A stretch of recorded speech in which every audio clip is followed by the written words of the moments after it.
What if I told you that an artificial intelligence just mathematically proved there are parts of the universe that AI itself will never, ever be able to understand? And it's just wild. I mean, it fundamentally reshapes how we view computation, you know? Right. Because I'm not talking about like philosophical limits or hardware constraints here. No, not at all. I am talking about a hard, unyielding, mathematically verified boundary on machine intelligence.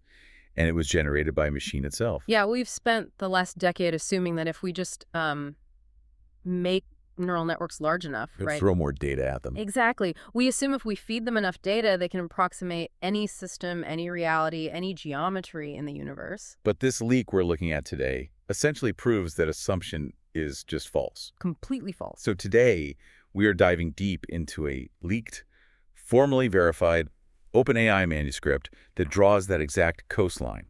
And we have a massive stack of elite academic sources on the table to help us decipher this. It is an incredibly dense stack, yeah. It really is. We're pulling from the IJT AI 2025 tutorial on AI meets algebra, Right, which is huge. plus a foundational paper on linear Sofic groups by Gulnara Arzantseva and Liviu Papanescu. Yeah. And these brand new theories on lattice-based morphological neural networks from Gustavo Anguillo. And of course, that 249-page leaked manuscript from OpenAI's Astra model. Yeah, we can't forget Astra. So our mission for this deep dive is to connect all these dots, right? We are going to draw a direct mechanical line from abstract concepts like linear Sofic groups and Borel algebras straight into the silicon-running modern machine learning. Because we really need to look at how high-level pure math is acting as the literal blueprint for next-generation AI. Exactly. And I want to give a massive specific shout-out right at the top to our target audience for this one. Oh, absolutely. The Bus and Sigma scholars of Edward Little High. We see you. We know you're tuning in. We definitely do. And we are not just going to leave you in the theoretical clouds today. As we dissect these concepts, we're going to brainstorm practical hands-on ways you can actually code these relationships using the CMU CS Academy Sandbox. Specifically in CPCS mode, yeah. Because, I mean, theoretical math is only half the battle. Right. If you can't visualize it, if you can't build a working model of it in code, you haven't truly grasped the underlying mechanics. I totally agree. So let's start at the absolute foundation. If we're talking about AI trying to understand reality, we are really talking about finite computers trying to understand continuous infinite space. Yeah, that's the core conflict. And our sources point us back almost a century to a mathematician named John von Neumann and something called immutable groups. So why do we have to go back to 1929 to understand an OpenAI leak from 2026? Well, because von Neumann was wrestling with the exact same problem, How do you impose rigorous measurement on an infinite space without the math totally breaking down? Okay, right. Have you ever heard of the Banach-Tarski paradox? I have, yeah. That's the one that breaks physical intuition completely. Right? Oh, it shatters it. It's the theorem where you take a solid sphere, cut it into a finite number of very specific, jagged pieces. I think it's like 5 pieces. Yep, usually 5 pieces. And then you rearrange those pieces using nothing but basic rotations and translations. Right. No stretching, no adding new material. And when you put them back together, you somehow have 2 solid spheres, each the exact same size as the original, which is just insane. It is. That is the paradox. I mean, one apple becomes 2 identical apples. Which obviously violates the conservation of mass. Intuitively, it's impossible. But mathematically, in standard set theory, using the axiom of choice, it is a perfectly valid construction. Wow. And the reason it works is because those 5 pieces are not solid blocks of matter. They are infinitely complex scatterings of points. So you're saying the pieces are basically like clouds of infinite mathematical dust. Exactly like that. And because there are infinite points, you can pull them apart in a way where the concept of volume just completely shatters. Right, because the math allows you to exploit the nature of infinity. The critical step in that paradoxical construction relies on finding a free subgroup on 2 generators inside the 3-dimensional rotation group. Wait, a free subgroup on 2 generators? What does that mean practically? It basically means the mathematical rules for rotating objects in 3D space contain a loophole that allows this infinite cloning. Oh. Von Neumann saw this and realized we had a massive problem.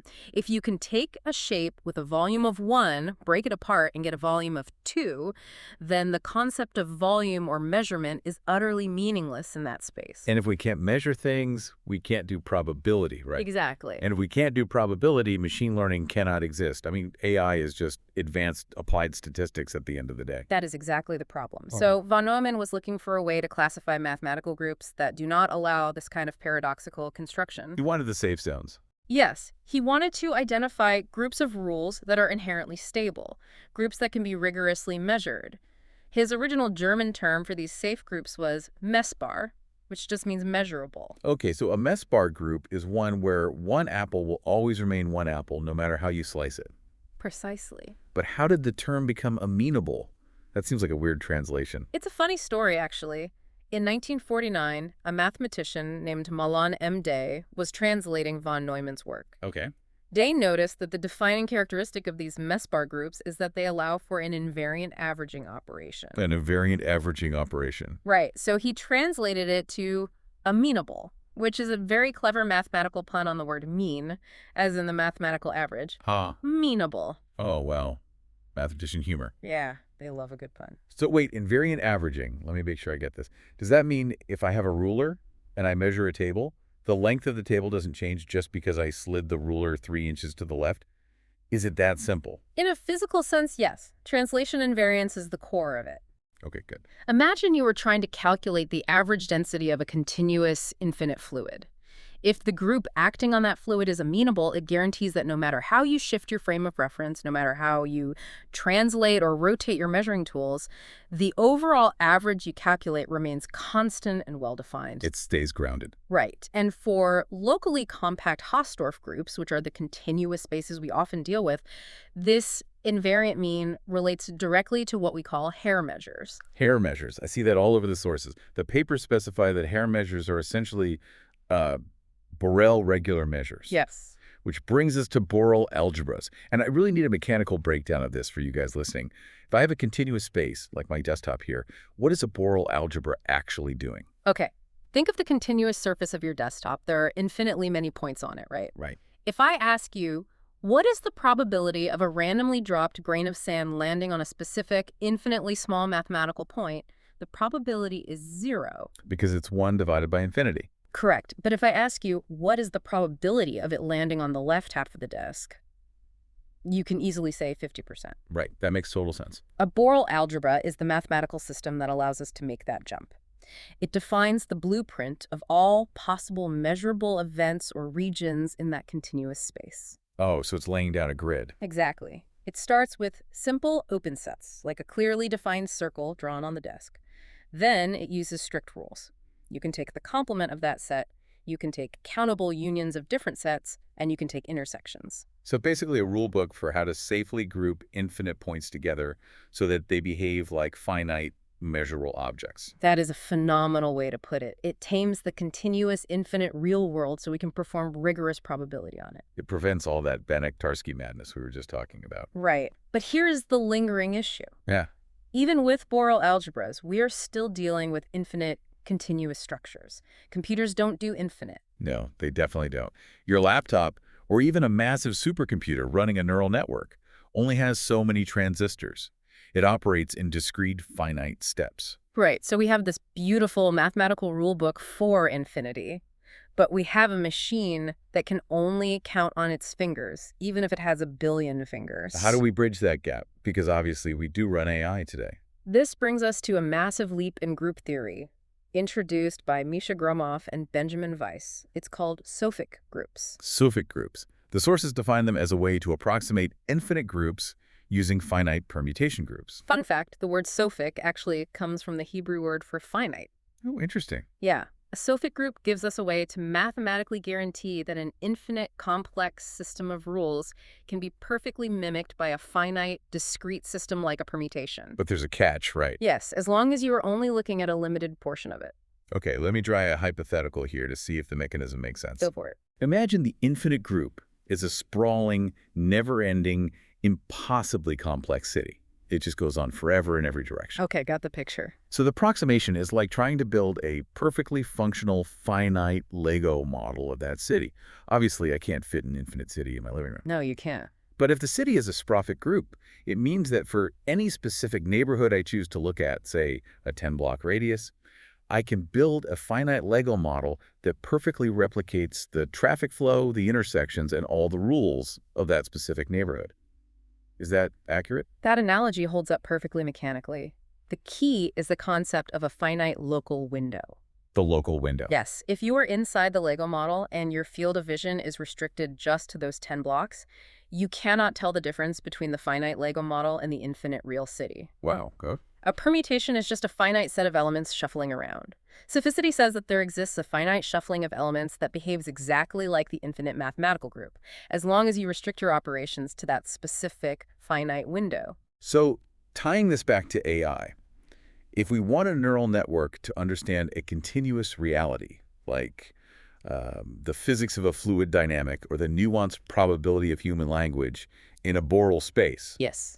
we desperately need that reality to be Sophic. We need a mathematical guarantee that we can shrink the infinite reality down into a finite permutation that fits in our GPU memory without losing the local structural integrity. We absolutely rely on that guarantee. We'd be nowhere without it. But there is a mechanical problem with traditional Sophic approximation that the sources highlight. Traditional Sophic theory approximates using permutations, and it measures the accuracy of that approximation using something called the Hamming distance. Oh, I know Hamming distance from basic computer science. Right, it's very common. It's a very rigid way of counting errors. If I send a binary message, 100, 110, and you receive 110, the Hamming distance is 1. Because exactly one bit flipped. Exactly. It literally just counts how many individual elements are out of place. And that is extremely rigid. When you use permutations, you are taking a set of distinct, discrete items and moving them around. Hamming distance demands that almost every single individual item maps perfectly to where it is supposed to be. So if one item shifts... It's an error. But wait, neural networks don't run on permutations. I'm not just shuffling a deck of cards when I train an AI? No, you are not. You are performing continuous algebraic transformations, matrix multiplication. Right. And this is where Gulnara Arzantseva and Liviu Pănescu enter our source stack with a massive upgrade. Linear Sophic groups. Linear Sophic groups. How do they change the mechanism? Well, they realized that approximating infinite mathematical groups with rigid permutations was a huge bottleneck. So they proved you can approximate these infinite groups using matrix algebras over arbitrary fields like rational numbers or complex numbers instead of permutations. Okay. And crucially, they replaced that rigid Hamming distance with something called the rank distance. Okay, walk me through rank distance. If I have two matrices, which are really just grids of numbers representing some transformation, right? Exactly. How does rank distance measure the error between them differently than Hamming distance? To understand rank distance, you have to think about what a matrix actually does. A matrix is a functional operator. It takes an input vector and transforms it into an output vector. Okay, I'm with you. The rank of a matrix is a measure of the dimension of its output space. It tells you how much information is preserved. Rank distance measures the normalized rank of the difference between two matrices. So it's looking at the delta between their outputs, not their internal setup. Yes. Under rank distance, two matrices are considered close or accurate if they act identically on a very large mathematical subspace. They do not have to match exactly on every single discrete point, as long as their overall functional transformation is mostly the same across the space that matters. Let me conceptualize this. Imagine a massive team of factory workers on an assembly line. Okay, assembly line. Let's say that entire team represents a matrix. Hamming distance is like an incredibly toxic micromanager. Oh, I like this. If a worker on the left side of the room swaps jobs with a worker on the right side, the Hamming distance alarms go off. It says error. The discrete elements are out of place, even if the final car rolling off the line is perfectly fine. A very apt description of Hamming's rigidity, yes. But rank distance is like a macro manager. It stands at the end of the assembly line and looks at the functional output. It says, did we produce the exact same car today as we did yesterday? Right. And if the workers swap jobs or change their internal layout, but the overall functional output of the system remains identical across the vast majority of the inputs, rank distance says, great, we are mathematically close.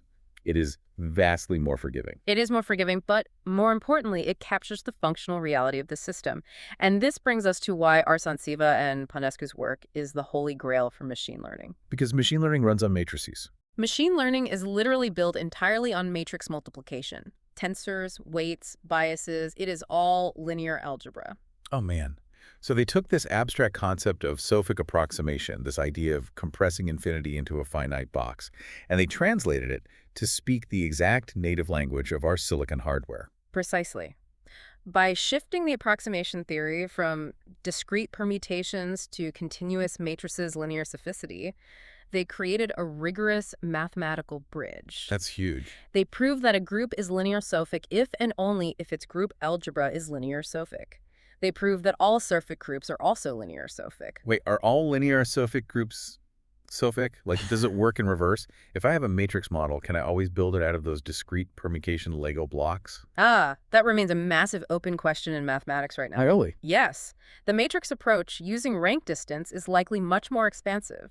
It allows for approximations that a rigid permutation simply cannot handle. Okay, that makes sense. The sources also mention a specific invariant, denoted as kappa sub f of g, which captures the exact quality of these linear approximations over a mathematical field f. Kappa sub f of g. What does that invariant actually measure in a practical sense? For characteristic zero fields, which includes the rational and real numbers that our computers use, the paper proves that this invariant is always bounded between 1/2 and 1. Okay.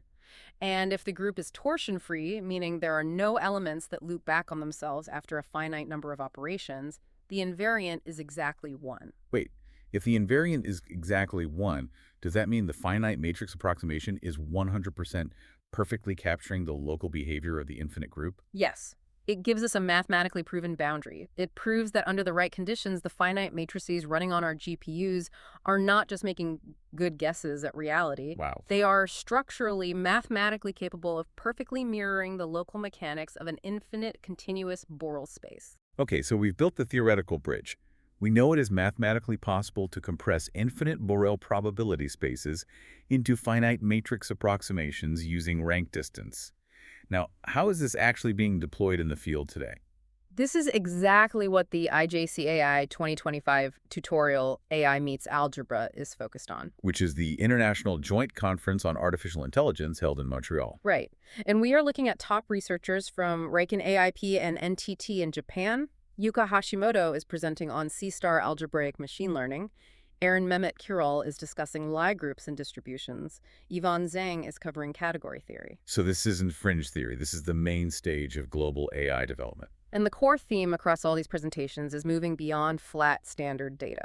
Traditionally, as the source paper Neural Networks on Groups by Stella Rose Biderman points out, neural networks are designed to approximate functions over RNN. Rn, real coordinate space, just a standard flat grid of numbers like a spreadsheet or a flat image pixel array. Right. But reality is rarely a flat grid. Reality exists on complex geometric shapes, spheres, manifolds, and abstract algebraic structures. Yeah, reality's messy. Biderman's theories prove something incredible. They prove that a neural network with just a single hidden layer and a bounded, non-constant activation function can mathematically approximate any LP function defined over any locally compact abelian group. So an abelian group is a commutative group, meaning the order of operations doesn't matter. Correct. You're saying that we don't have to force reality into a flat spreadsheet before feeding it to an AI? No, we don't. If the data naturally lives on the surface of a continuous infinite sphere or twisted in some abstract algebraic knot, Yeah. we can feed it into the network exactly as it is, and the AI is mathematically guaranteed to be able to learn it. Exactly. And this leads to a new paradigm called algebraically informed deep networks, or AIDN, proposed by Mustafa Haji and his team. AIDN. How does that differ from what we do now? Well, in traditional trial and error AI, you throw millions of images at a black box neural network, and you just hope it eventually learns the underlying rules of physics or geometry. Right, you just pray the gradient descent finds the pattern. Exactly. But AIDN explicitly forces the neural network's architecture to respect the algebraic group relations of the problem from day one. Give me a concrete example. What kind of rules are they forcing the AI to respect? The sources mention applying this to the Yang-Baxter equations on braid groups. Okay, you're going to have to explain braid groups mechanically. Sure. Imagine hanging several strings from a ceiling. A braid group describes the mathematical rules for twisting and crossing those strings over and under each other. Okay, picture in my head, strings crossing. The Yang-Baxter equation is a fundamental consistency condition in statistical mechanics that essentially dictates how these crossings interact without causing contradictions. So it's a physical law for these strings. Yes. Instead of making an AI guess how strings behave by watching a million videos of string, an Aiden embeds the Yang-Baxter equation directly into the matrix algebra of the neural network. The AI can only learn solutions that inherently obey the physical laws of the system. That is mind-blowing. Yeah. By using linear Sophic approximations, we can constrain the AI to only operate within the valid rules of a Borel space. Right. It's moving from statistical guesswork to mathematically guaranteed reasoning. And the most direct, everyday application of this is something called quantization. Right. Yes, absolutely. Let's dig into quantization. I hear this term thrown around constantly when companies talk about compressing large language models so they can run on a smartphone or something. Quantization is the literal applied act of Sophic approximation. In digital computation, we cannot store continuous real numbers. A number like pi goes on infinitely. We have to truncate it. Right. Eventually the memory runs out. So we have to approximate continuous reality with a discrete, finite set of rational numbers.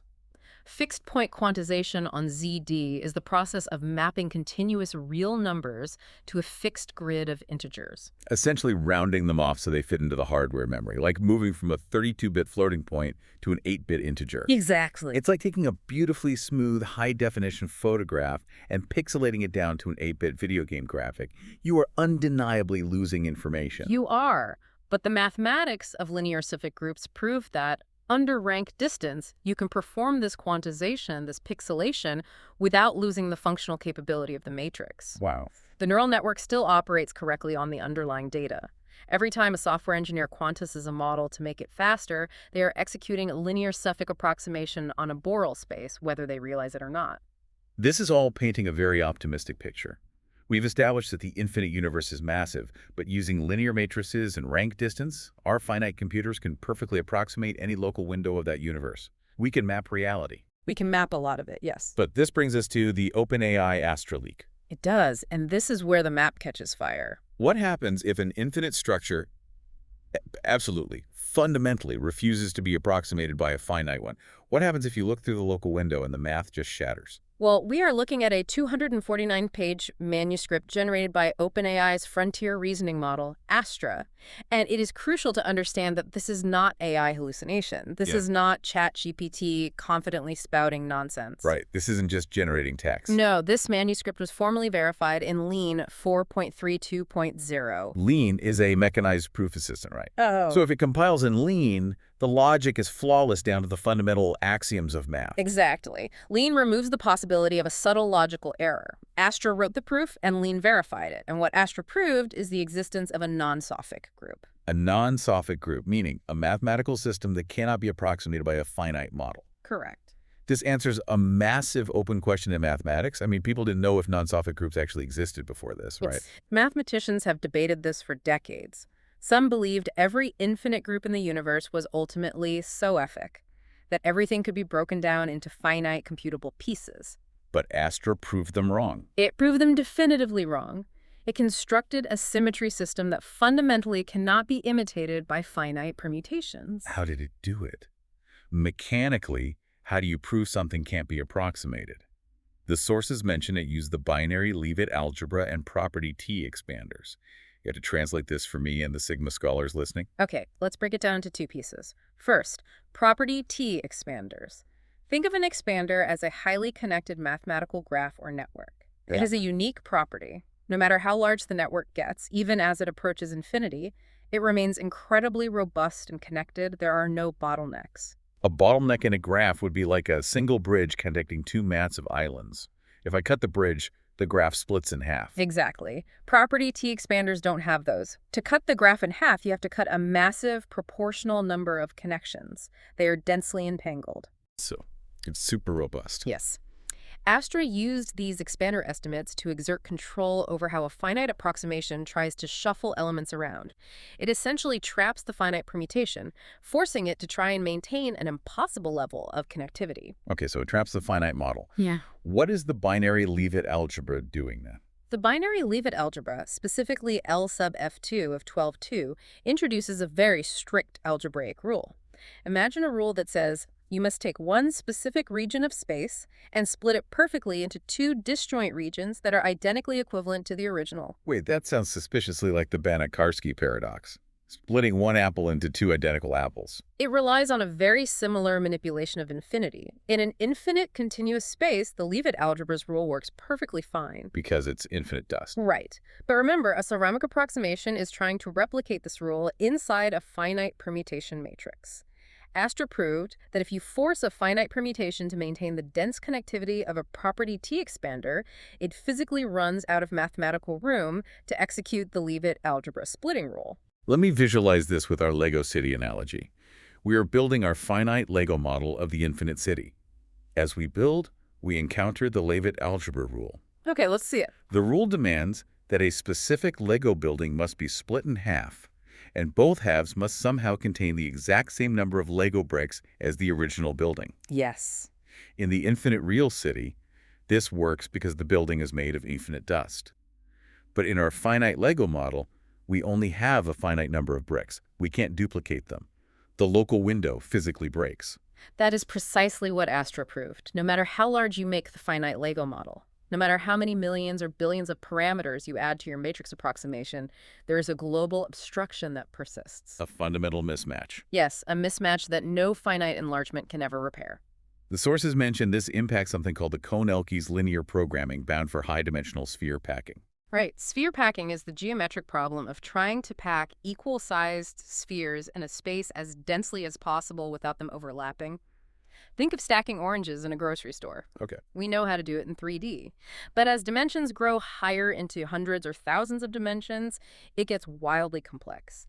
The Cohn-Elkes bound is a mathematical upper limit on how densely spheres can fit in these high dimensions. And Astra's non-Sophic group discovery changes this limit. Astra's theorem identifies the exact exponential decay rate of this packing limit, reaching what mathematicians had long conjectured to be the asymptotic exponent. The non-Sophic obstruction forces a hard mathematical limit on how densely information can be packed in these extreme dimensional spaces. The sources note this is an asymptotic complexity result. It says we'd need Laplace dimensions on the order of 40n to the power of 401 for the non-Sophic breakdown to actually kick in. That is an absurdly high dimension. We aren't going to encounter this packing limit in standard 3D space. No, definitely not. It is a theoretical boundary that exists in extreme hyperspace. But for machine learning models that operate in thousands or millions of dimensional parameters, the implications are profound. This is the part that keeps me up at night. If Astra formally proved that certain groups absolutely cannot be approximated by finite matrices, doesn't that mean there is a hard physical limit to what machine learning can actually do? It's a sobering thought. I mean, ML is made entirely of finite matrices. Does this mean there are aspects of reality or structures in the universe that AI is mathematically barred from understanding? It is a terrifying and brilliant question, but we have to interpret the data carefully. The source manuscript explicitly notes that non-sophicity does not make finite approximation irrelevant across the board. Okay, good. And it does not imply that every infinite group is computationally inaccessible. So AI isn't doomed to hit a brick wall tomorrow. No, not tomorrow. What Astra has done is provide humanity with a much-needed map of the edges of the mathematical universe. It tells us exactly where our finite fixed-point quantizations, our neural networks, will fail to capture the true Borel structure of reality. I love that analogy. Before Astra, we were sailing an infinite ocean, assuming we could map the whole thing. Astra just drew a hard coastline on the map and said, "Beyond here, your ships will sink." But knowing where the boundary is allows you to design better systems for the waters you can navigate. Which brings us perfectly to the next leap in the research, Because we now know traditional linear matrix approximations have mathematical limits, researchers are actively trying to invent entirely new architectures to escape those limits. Exactly. And this leads us directly to Gustavo Angelo's groundbreaking paper on lattice theory and mathematical morphology for deep convolutional networks. Angelo is essentially saying, if standard linear algebra is breaking down at the edges, let's stop using standard linear algebra. Angelo's direct aim at convolutional neural networks, or CNNs. This is the bedrock of computer vision. If an AI is looking at a photo, it's almost certainly using a CNN. Angelo claims they have a fundamental mathematical flaw. They really do. Let's open the hood and mechanically unpack a standard CNN layer. Okay, let's do it. A typical layer executes 3 operations in sequence. First, a linear convolution. Second, a ReLU activation function. Third, max pooling. Angelo analyzes the sequence using the MMBB Matherin-Marigo's Bannon-Barrera universal representation theory. MMBB, what does that theory actually do? It states that any translation invariant operator on a complete mathematical lattice can be represented constructively. Right. Think of it as the morphological equivalent of finding a basis set in linear algebra. Oh, I see. It allows us to break down complex nonlinear shape transformations into their fundamental building blocks. Okay, so Angelo puts the standard CNN pipeline under the MMBB microscope. What does he see? He finds that the standard CNN pipeline is fundamentally mathematically unstable because it is a cross-lattice operator. Cross-lattice, meaning it doesn't stay in its own mathematical lane. Exactly. Different mathematical operations exist in different spaces called lattices. The convolution part of a CNN acts as an erosion operation in the Fourier infinilattice. Okay. But then the data hits the ReLU activation. The ReLU acts as a lattice join closing. Then, the max pooling acts as a dilation in a completely different mathematical space called the pointwise max plus lattice. So the data is violently hopping between completely different mathematical universes at every single step of the pipeline. Why is that bad? Because it forces the composition of these operators to be not idempotent. Idempotent. Let's define this clearly for the Sigma scholars because it is crucial. Idempotency is a mathematical property where if you apply an operation to an input, it changes it. But if you apply that exact same operation again and again and again to the output, the state never changes after that first application. Okay, my previous analogy for this was a cookie cutter, but that doesn't really work because if you smash a cookie cutter into already cut dough, you squish the star shape. Yeah, you ruin it. A better analogy is a thermostat. If my room is 60 degrees and I set the thermostat to 72, the system engages and heats the room. The state changes. But if I furiously press the 72 button 10 more times, the room doesn't heat up to 150 degrees. Right. The system has reached its fixed point. It is mathematically stable. The thermostat is a perfect mechanical analogy. Now apply that to neural networks. A standard CNN is not a thermostat. It is non-idempotent. Because of all that lattice hopping. Exactly. If you run the data through a CNN layer, it changes. If you loop it back through the same layer, it warps again. And again. Because the operations are cross-lattice, they are constantly fighting each other, destabilizing the data. So the AI is basically throwing the image into a mathematical blender over and over again and hoping it extracts the right features before the image turns to gray mush. That is exactly why modern neural networks require such massive depth, hundreds of layers, just to force the representations to stabilize. And even then, they leak vast amounts of structural information. It's so inefficient. It is. Furthermore, Angelo proved that the upper adjoint of a ReLU function in the pointwise lattice is a global, non-local operator. What does that mean for the actual data? Well, a ReLU essentially deletes negative numbers, turning them to 0, right? Angelo proved that to perfectly undo or balance that dilution mathematically, the system requires information from the entire global image all at once, not just the local neighboring pixels. Therefore, no local morphological erosion can ever form a perfect, stable pair with a ReLU. So the very foundation of modern computer vision, the ReLU function, is mathematically inconsistent with stable local feature extraction. We've just been brute forcing it with massive GPU compute. It is statistically powerful, yes, but algebraically flawed. This is why Angelo proposes 3 strictly idempotent layer designs.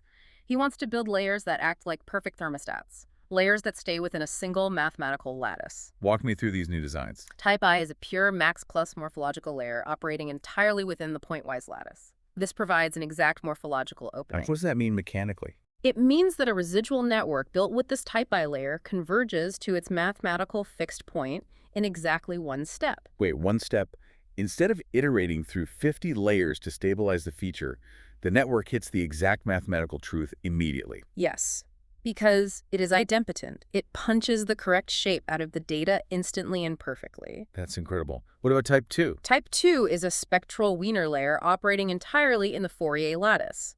This design achieves idempotency in the limit as an error term. Epsilon approaches 0. And what about type 3? Type 3 is perhaps the most fascinating for signed feature maps. It is a self-dual morphological layer in the median and semilattice. Okay, unpack that a bit. Remember how standard ReLU destroys negative numbers by blindly turning them to 0? This type 3 median layer preserves the sign positive or negative, but it symmetrically contracts the amplitude. It treats the geometry of the data with absolute mathematical respect. This is a total paradigm shift. Instead of treating AI like a trial-and-error statistical blender, Angulo is building AI that perfectly mirrors the algebraic geometry of the universe it is trying to observe. It is the next evolution.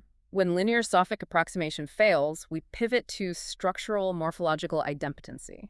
Okay, we have covered some incredibly dense theory today. Now it is time to fulfill our mission. To the Bus and Sigma scholars of Edward Little High, this is your moment.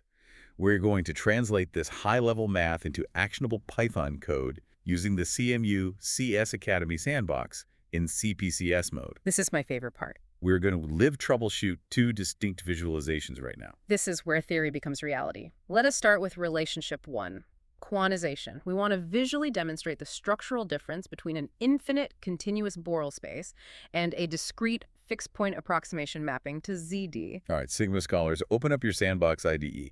I'm thinking we start by drawing the continuous reality. Let's represent the infinite Borel space as a mathematically perfect sine wave. Good choice. If I'm coding this in Python for the CS Academy canvas, I'd probably set up a for loop that iterates across the x-axis, calculating the math.sin for every tiny fraction of an x value. Correct. But remember, the canvas is finite.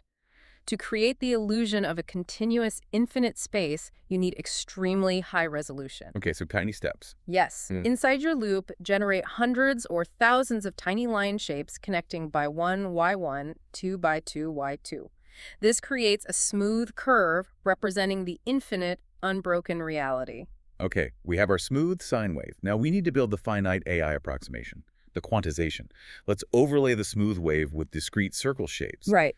But to represent the limits of linear or Sophic approximation, we can't just draw the circles perfectly on the line. We have to force them onto a grid. We have to quantize their center x and center y coordinates. Exactly. This represents the memory limits of a matrix algebra. You need to apply a rounding logic. How so? For instance, you could instruct the code to round every coordinate to the nearest multiple of 20.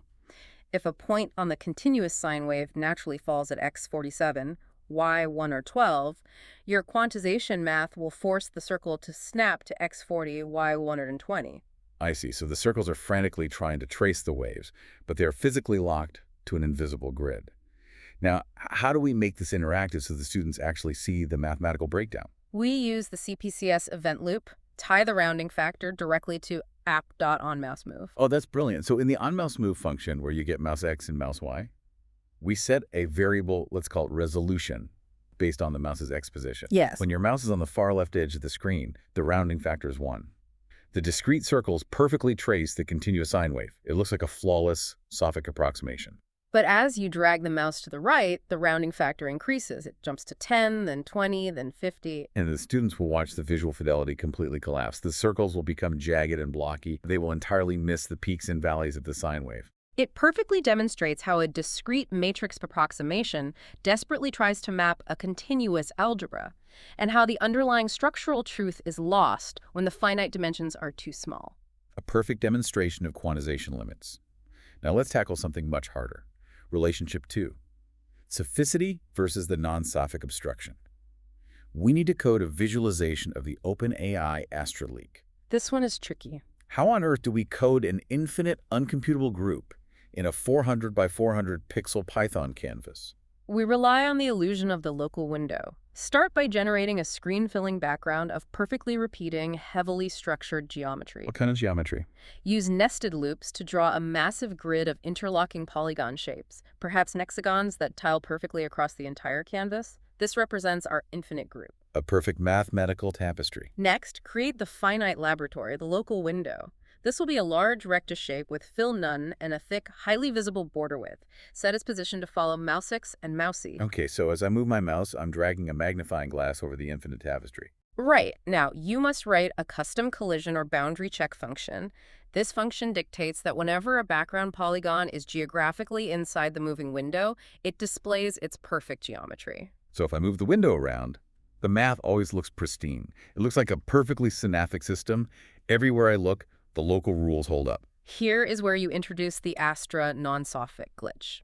You must explicitly code a mathematical break at a hidden coordinate, let's say x200, y200. Okay, I'm brainstorming the code. I could write an if statement. If the center of my magnifying glass hits exactly x200, y200, I just run a randomizer function on all the polygon vertices inside the window, making them scatter chaotically. You could, but a mere random scatter doesn't truly capture the mechanism of the binary leave-it algebra. Oh, true. The leave-it algebra isn't randomness, it's a specific structural contradiction. Instead of randomizing the points, code a deterministic shift. When the window hits that coordinate, force every polygon inside the window to violently rotate exactly 45 degrees, breaking their interlocking edges with the polygons outside the window. Ah, I see. It forces a state that cannot exist if the total structure is to remain connected. It represents the property T expander mismatch. The local window tries to process the rule, but it functionally shatters its connection to the global space. Exactly. When the Sigma scholars run this code, they will move their window around 99% of the canvas.